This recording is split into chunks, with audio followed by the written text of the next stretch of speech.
జలుబు తలనొప్పి ఒళ్ళు నొప్పుల నుండి తక్షణ ఉపశమనం శాస్త్రి బామ్ ఇప్పుడు ₹5 ప్యాక్ లో కూడా.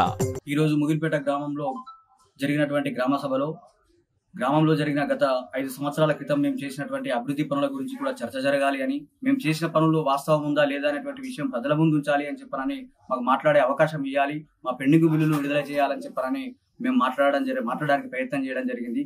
అదేవిధంగా అనేక మంది ఇలా పేదవాళ్ళు ఉన్నారు, వాళ్ళ లబ్ధిదారుల లిస్టులో మా పేరు లేవని చెప్పని వాళ్ళు ప్రయత్నం చేస్తున్నప్పుడు అక్కడ మాట్లాడడానికి అవకాశం ఇవ్వకపోవడం నిజంగా ఇది చాలా దురదృష్టకరం.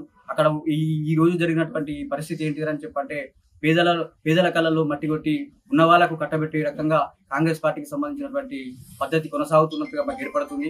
కేవలం కాంగ్రెస్ పార్టీకి సంబంధించినటువంటి వాళ్ళు లిస్ట్ అవుట్ చేసి లబ్ధిదారులను ఎంపిక చేసినట్టుగా కనిపిస్తుంది తప్ప పారదర్శకత అనేది లేదు అనేటువంటి విషయాన్ని మేము అక్కడ దృష్టిలో ఉంచుకొని ఖచ్చితంగా మేము మాట్లాడే అవకాశం ఇవ్వాలి, మీటింగ్ను కొనసాగాలి అని చెప్పనని అంటున్నటువంటి క్రమంలో అక్కడ ఎంఆర్ఓ గారు అర్ధాంతరంగా సభను ముగించి వెళ్ళిపోవడం మాకు చాలా బాధ అనిపించింది. అందులో భాగంగానే ఈ పెండింగ్ బిల్లులకు సమస్య కానీ, గ్రామంలో జరిగినటువంటి అభివృద్ధికి సంబంధించినటువంటి సమస్య కానీ, అదేవిధంగా లబ్ధిదారులకు అనేక మంది పేదలకు న్యాయం జరగాలనేటువంటి విషయంలో మాట్లాడడానికి అవకాశం ఇవ్వకపోవడం వల్ల నేను ఆత్మహత్యానికి పాల్పడడం జరిగింది. మరిన్ని వీడియోస్ కోసం ఛానల్ ని సబ్స్క్రైబ్ చేయండి. లేటెస్ట్ అప్డేట్స్ కోసం వాట్సాప్ ఛానల్ ని ఫాలో అవ్వండి. ఆ లింక్ డిస్క్రిప్షన్ లో ఉంది.